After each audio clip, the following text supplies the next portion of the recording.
கிறிஸ்துவுக்குள் பிரியமான சகோதர சகோதரிகளே, உங்கள் அனைவரையும் தினமொரு முத்துக்கள் நிகழ்ச்சியில் சந்திப்பதில் மிகுந்த மகிழ்ச்சி அடைகிறேன். யாக்கோபுக்கு எதிரான மந்திரமாயம் ஏதுமில்லை. எண்ணிக்கை 23ஆம் அதிகாரம் 23ஆம் வசனம். யாக்கோபுக்கு எதிரான மந்திரமாயம் ஏதுமில்லை. இஸ்ராயேலுக்கு எதிரான குறிக்கூறல் ஏதுமில்லை.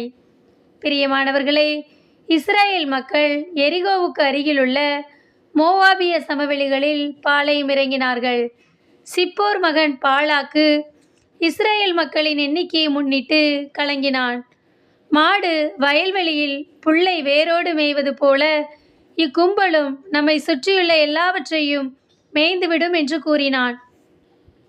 எனவே பாலாக்கு பிலேயாமிடம் ஆள் அனுப்பி இஸ்ராயேல் மக்களை சபிக்குமாறு கூறினான். பிலேயாம் பாலாக்கின் அலுவலர்களிடம், பாலாக்கு தன் வீடு நிறைய வெள்ளியும் பொன்னும் தந்தாலும் என் கடவுளாகிய ஆண்டவரின் கட்டளையை குறைவாகவோ கூடுதலாகவோ என்னால் மீற முடியாது என்றான். 3 முறை பலிபீடம் எழுப்பி இஸ்ராயேல் மக்களை சபிக்கும்படியாக எழுந்தான். ஆனால் ஒவ்வொரு முறையும் இஸ்ராயேல் மக்களை ஆசீர்வதித்தான். அவனால் சபிக்க முடியவில்லை. ஏனென்றால் இஸ்ராயேலை ஆசீர்வதிப்பதே ஆண்டவரின் விருப்பம். யாக்கோபுக்கு எதிரான மந்திரமாயம் ஏதுமில்லை. இஸ்ராயேலுக்கு எதிரான குறிக்கூறல் ஏதுமில்லை. அன்பானவர்களே, இன்று நம்முடைய வாழ்க்கையிலும் கூட நமக்கு விரோதமாக எத்தனையோ நபர்கள் எழும்பலாம்.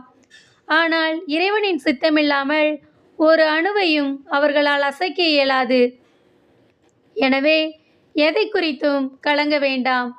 உங்களுக்கு விரோதமாக எழும்பும் எந்த ஆயுதமும் வாய்க்காதே போகும். இறைவன் எல்லாவற்றையும் தகர்த்தெறிவார்.